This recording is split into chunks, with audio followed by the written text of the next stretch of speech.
India market invest মাইন্ডসেটে আপনাদের স্বাগত। যা চ্যানেল নতুন এসেছেন তাদের করলো প্লিজ চ্যানেলটাকে সাবস্ক্রাইব করবেন, লাইক করবেন, বেল আইকনটা প্রেস করবেন, তার সাথে অল বাটনটা প্রেস করবেন, নোটিফিকেশন সঙ্গে সঙ্গে আপনাদের কাছে গিয়ে পৌঁছাবে। স্যার, রিনিউয়েবল সেক্টরের বিশেষ করে উইন্ড এনার্জির একটা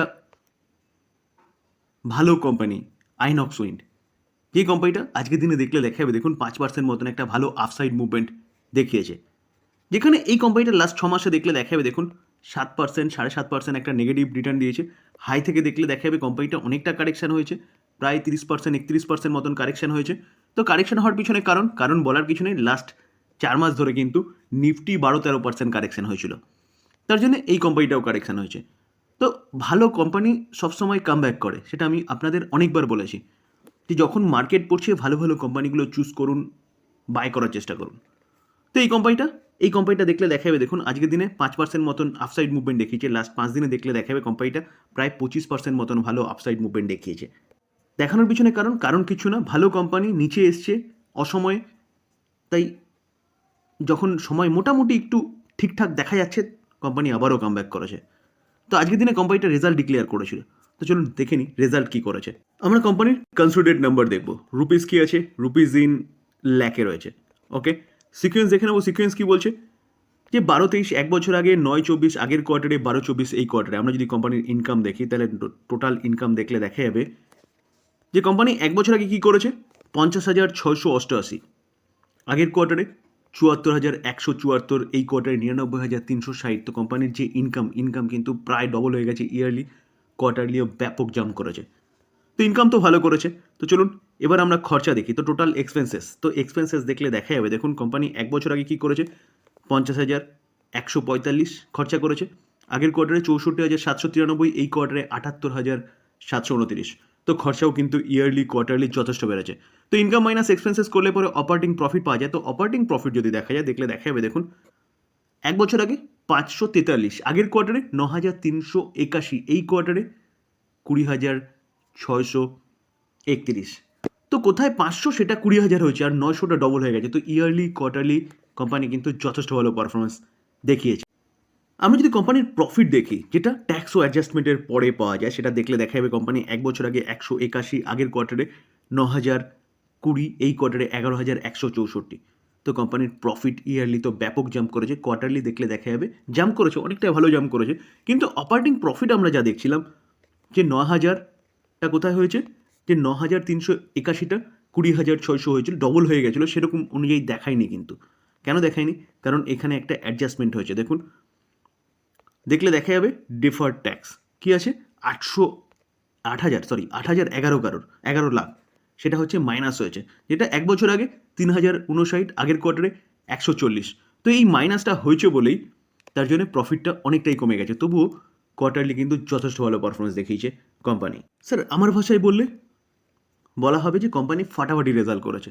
তো এই কোম্পানিটা কিন্তু আপনি রাডারে রাখতে পারেন, যেখানে কোম্পানি উইন্ড এনার্জি নিয়ে কাজ করছে এবং গভর্নমেন্টও কিন্তু রিনিউয়েবল এনার্জি নিয়ে কাজ করছে।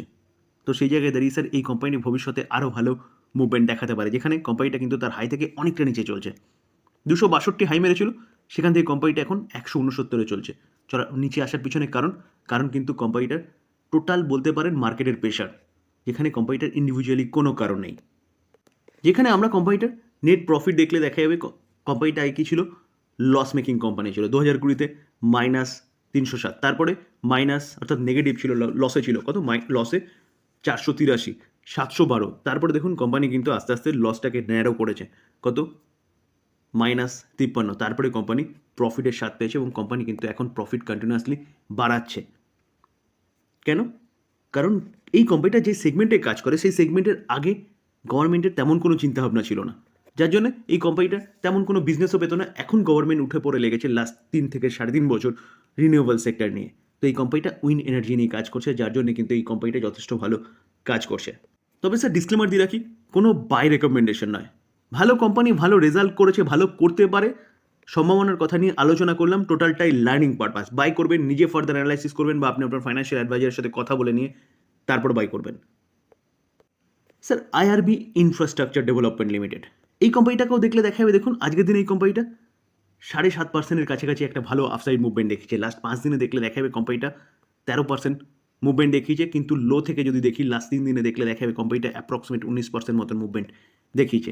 দেখানোর পিছনে কারণ এই কোম্পানিটার নাম শুনে আপনি বুঝতে পারছেন যে কোম্পানিটা কিসের ওপর কাজ করে, ইনফ্রাস্ট্রাকচার রিলেটেড কাজ করে। তো কালকেই বাজেট, তো বাজেটে গভর্নমেন্ট কিন্তু ইনফ্রাস্ট্রাকচার নিয়ে ব্যাপক ক্যাপেক্স করতে পারে, সেরকমই কিন্তু রিপোর্টের মাধ্যমে খবর পাওয়া যাচ্ছে। তো সেই জায়গায় দাঁড়িয়ে ইনফ্রাস্ট্রাকচার স্টকগুলো কিন্তু আজকের দিনে ব্যাপক মুভমেন্ট দেখিয়েছে। তো এই কোম্পানিটাও আজকের দিনে 7% মতন ভালো একটা আফসাইড মুভমেন্ট দেখিয়েছে। তার পাশাপাশি এই কোম্পানিটার আজকে রেজাল্ট ডিক্লেয়ার হওয়ার কথা ছিল এবং রেজাল্ট চলে এসেছে। তো চলুন দেখে নিই রেজাল্ট কেমন করেছে। স্যার, রেজাল্টের সাথে সাথে কোম্পানি কিন্তু ডিভিডেন্ড ডিক্লেয়ার করেছে, ইন্ট্রিম ডিভিডেন্ড কত করে, 10 পয়সা করে। তো এই ডিভিডেন্ডের রেকর্ড ডেট কী রাখা হয়েছে, পেমেন্ট অফ ডিভিডেন্ড ডেট রাখা হয়েছে কত, 6ই ফেব্রুয়ারি। তো স্যার রেকর্ড ডেট 6ই ফেব্রুয়ারি। তো যারা এখনও বাই করেনি তারা 6ই ফেব্রুয়ারির আগে বাই করলে, বা যারা বাই করে আছেন কোম্পানিটা তারা 6ই ফেব্রুয়ারি পর্যন্ত হোল্ড করলে কিন্তু এই ডিভিডেন্ডের জন্য এলিজিবল হবেন। আমরা কোম্পানির কনসোলিডেটেড নাম্বার দেখব, রুপিস কী আছে, রুপিস ইন মিলিয়নে রয়েছে। আমরা যদি সিকোয়েন্স দেখি, সিকোয়েন্স দেখলে দেখা যাবে দেখুন 12-23, 9-24, 12-24। আমরা যদি কোম্পানির ইনকাম দেখি, তো ইনকাম দেখলে দেখা যাবে দেখুন টোটাল ইনকাম কী বলছে, টোটাল ইনকাম বলছে যে এক বছর আগে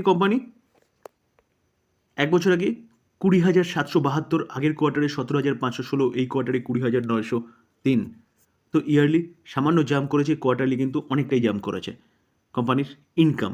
তো এবার আমরা কি দেখব, এবার হচ্ছে খরচা দেখব। তো টোটাল এক্সপেন্সেস দেখলে দেখা যাবে কোম্পানি এক বছর আগে 17,830 মিলিয়ন খরচা করেছে, আগের কোয়ার্টারে 14,845 মিলিয়ন, এই কোয়ার্টারে 17,776 মিলিয়ন।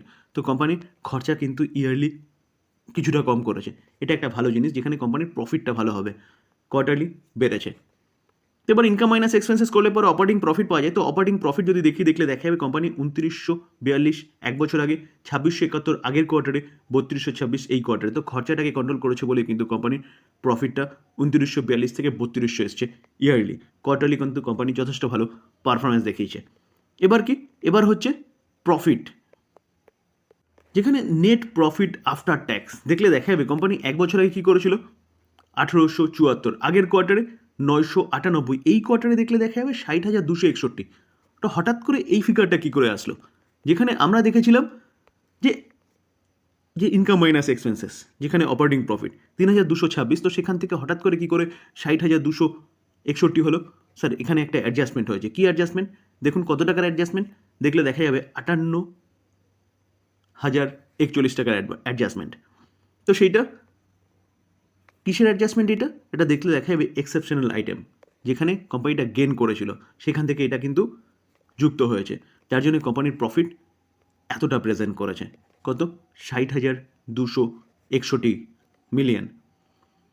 তো স্যার এই জায়গায় দেখলে দেখা যাবে দেখুন কোম্পানি প্রফিট কিন্তু ব্যাপক জাম্প করেছে।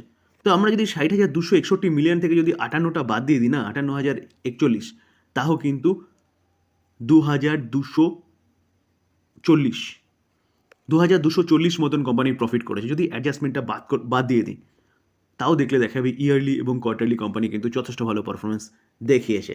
তো কোম্পানি তো ভালো পারফরমেন্স দেখিয়েছে Q3-তে, কোম্পানি কিন্তু আরও ভালো পারফরমেন্স দেখাতে পারে, কারণ গভর্নমেন্ট ইনফ্রাস্ট্রাকচার নিয়ে কাজ করছে এবং কালকে বাজেটে ব্যাপক একটা ক্যাপেক্সের সম্ভাবনা আছে।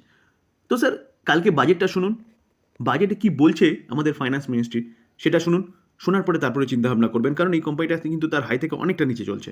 দেখলে দেখা যাবে 78 হাই মেরেছিল, সেখান থেকে কোম্পানিটা এখন চলছে কত, 57-তে, তো অনেকটা নিচে চলছে। তো এই জায়গায় দাঁড়িয়ে আগে বাজেটটা শুনে নিয়ে তারপর চিন্তাভাবনা করুন এই কোম্পানিটাকে নিয়ে।